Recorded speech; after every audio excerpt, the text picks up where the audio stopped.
This is a short story about the North Philly Peace Park. After the Philadelphia Housing Authority built more disposable housing on the first Peace Park, located under the Bloomberg projects, community members demanded the city compensate the gardeners and teachers for their loss.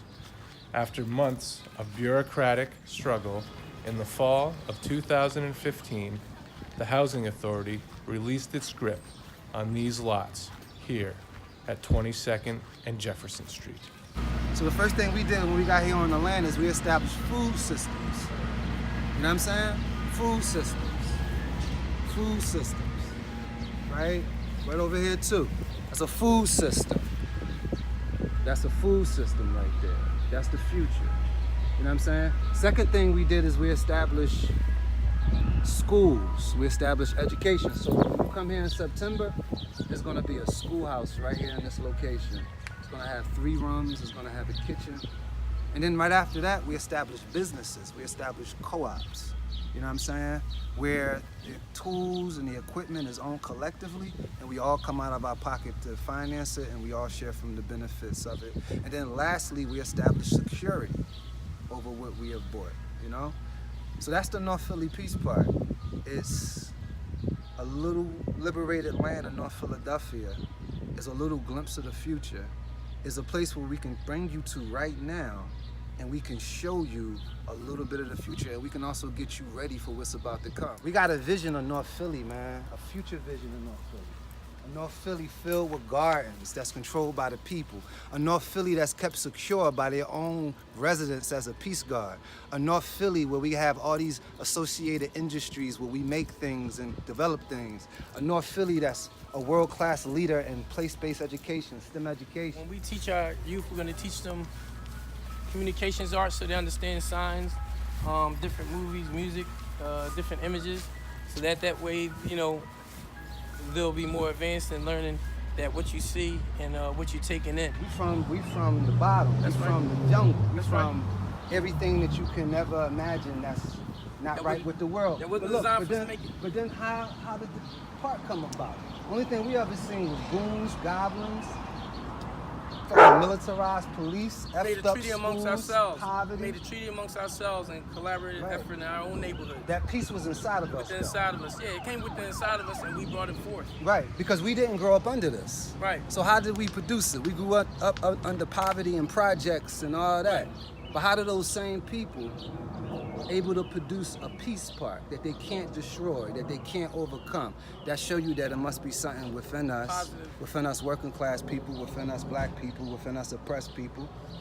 Positive light. So peace comes from within you. That's So right. my thing from people is let that within you come on out. This is direct action. A lot of people talk about direct action movements like protests, direct action as far as like organizing, but this is direct action in institution building. So we kind of take that approach, that word direct action, and that word organizing, and we build institutions. So without building these institutions like dispensary farming, the school that's going to be on this land right here later on this year, without building institutions and without direct action, kind of, is just actions for the moment. This right here is direct action for the next 200 years. We got a 200-year plan. Right.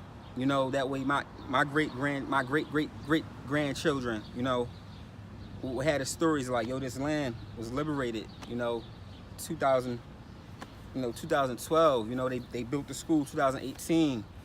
Our work is land-based. We feel as though, as black people, we center right here in North Philly, where a large percent of like the black people in Philadelphia are based. A large percentage of like people living here are living in not poverty, but deep poverty.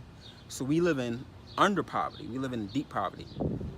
If you want to fight gentrification, you have to fight that with development of your own. So if wherever you at in the world, in the country, in the city, you have to fight the development that's kicking people out of their homes, that's raising the rent, that's displacing children from their schools and turning the schools into bear gardens and the condos. You have to take a direct action approach and develop. You take back the land, your excuse might be, well, we don't have the money. Well, you know, you don't have the money to buy the land, which a lot of us don't. Then you organize your people, build institutions on the land. That's what we did here. We built the we came out, we cleaned up some land, started a farming program. Then we started an educational program because all the schools in the community were closed down or turned into condos. Then we started an economic program because everybody in the community is unemployed, but then you have a bunch of people with skills. Started an employment program where we employed children to work at the farm. We employ community members who had various skills, carpenter skills, and former teachers and retired teachers. We hired them, putting the dollars back into the community members, and they had more buy-in. You got healthy kale that's coming up. And mind you, we grow this food for our people. We grow this food to feed the people. This food ain't grown necessarily to sell because our people are starving. Our people are malnourished. And if you can't eat right, if you're not healthy, you can't think right, you can't perform right. So the warfare that's used against us also comes through the food too.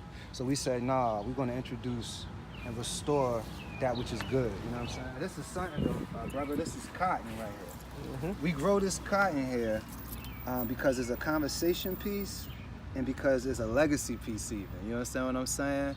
Because we understand that our people were enslaved and brought to these shores and forced to grow cotton, tobacco, and other crops from can't see in the morning to can't see at night. And it was that labor that made America as wealthy and as powerful as it was. And at one point, like, we was forced to grow this for others and we couldn't even rock the cotton. But now on land that we liberated, that we took back and reorganized, we can plant some cotton for ourselves. So we don't got no beef with the cotton plant. You know what I'm saying? That ain't where our beef is at. You know what I'm saying? We love the cotton plant, in fact. We love all the plants. But this time we gonna grow our own cotton. So historically, for African Americans, I don't think people realize we had communities, we had these things. Like, right after the Civil War, the first thing we wanted to do was create communities. We wanted to find our families and get back with those people and kind of sit out and kind of just like live in peace. And that's been like a struggle since slavery. So you have to start thinking about why that's been a struggle. Like, it's been like a progressive, we want to do these things, but like there are like systems and structures that are preventing this. And so the fight is basically, for us, I think it's just for us to kind of like have this kind of peace that we've been looking for in this country since we've been brought here, because it was the first 200 or so were kind of like built with terror and rage and stuff like that. So communities that are built by us and for us that create these areas where we're appreciated and we're reflected don't exist. But if we build them ourselves, I think it's an example of how we welcome in more people and bring more people in to kind of like what we're looking for. And unfortunately, we do have to fight for it. It's not something that we need to ask permission for. It's just something that we just need to kind of get done. Peace. My name is Brother Tommy Joshua. You know, I've been with the Peace Park from the beginning. Victory, folks. Victory, unity, peace. Long live the revolutionary struggle of the people against the oppressors. Yeah, right. Death to the So, pigs. you know what I mean? Long live the revolutionary struggle. Long live the Peace Park. And that was the only letters that I